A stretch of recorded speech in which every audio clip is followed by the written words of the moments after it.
Kilpailuhenkinen oikeistolaisjärjestelmä on aiheuttanut sosiaalisen ongelman. Ai minkä? Lipponen on alkanut 2 metriksi kävelevää paskaa. Perkele! No siinä nyt ei ole mitään uutta. Persku taralla.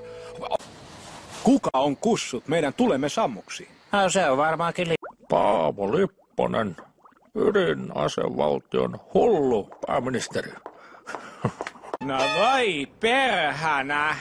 Kovaa pornoa. Todella kovaa pornoa. Tomahawk-ohjuksissa, kun on sellainen Perhana pena. Mä en huomannut, että... Haulikko. Perhana näitä animaatiohaulikoita.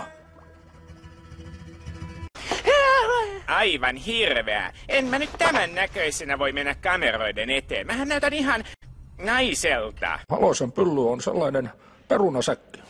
Pahat pojat, nyt saatte piiskaa. Meikäläinen teidät käsi laukua iskaa. Napoleon niin syrjäytynyt ja nälkäinen, ettei osaa ajatella enää yhteisön etua. Äänestetään.